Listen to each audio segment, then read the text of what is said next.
আজকে একজন pure Argentina ফ্যানের সাথে ভার্সেস করব, আর কে সেটা তার ভয়েস শুনলে বুঝতে পারবেন। আমার ডাক দিলে না যে, দাঁড়াও দাঁড়াও। ওই দিনেই নুবরির সাথে কিন্তু মোবাইলে খেলছিলাম, আর আজকে পিসিতে খেলবো। আর পিসিতে খেলার সময় বসার পজিশনটা কিন্তু অনেকটাই ম্যাটার করে, যে জন্য আমি আমার গেম খেলার পজিশনে বসে পড়ি। আর সে কি বলে শুনেন। যে ব্যাকা হয়েছিল ব্যাকা হয়েই বসতে, আবার সোজা আসছোকে। মানে এখন আমাকে গেম খেলার পজিশনেও বসা যাবে না। আর গাইস, এই ভিডিওগুলো কিন্তু আমি গেম প্লে দেখানোর জন্য মেক করছি না, গেম প্লে ভিডিও তো প্রায়ই আপলোড করি, তাই ভাবলাম আপনাদেরকে বিনোদন দেওয়ারও দরকার আছে। তো এনজয়।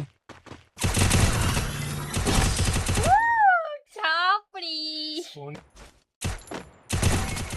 খেয়াল আর গাইস, ও কিন্তু মন থেকে পিওর আর্জেন্টিনা ফ্যান, তার কথা শুনলে বুঝতে পারবেন। আর্জেন্টিনা খেলার দিন আমার যে কি কষ্ট হচ্ছিল জানো না।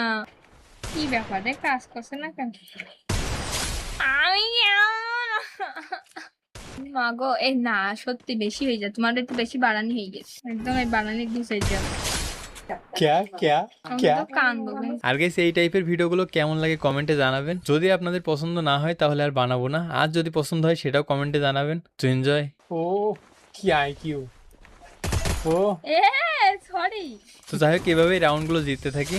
কিন্তু এই রাউন্ডে কি হয় দেখেন, আমি ইউএমপি দিয়ে ওয়ান ট্যাপ ট্রাই করছিলাম, আর ও আমাকে ভুলবশত হেডশট দিয়ে নিজেই অবাক হয়ে যায়।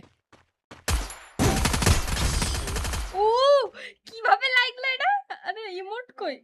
শালা এত সুন্দর খেলা আমি কবে থেকে খেললাম। আমি খুব বড় প্লেয়ার হয়ে গিয়েছি। স্নাইপার কুইন এলে এলে এলে। তো এইভাবে কিন্তু ম্যাচটা শেষ হয়ে যায়। আর শেষে কি বলে শুনেন। দুটো রাউন্ড তো নিছি নাকি, এতটুকু তো বলতে পারবো না।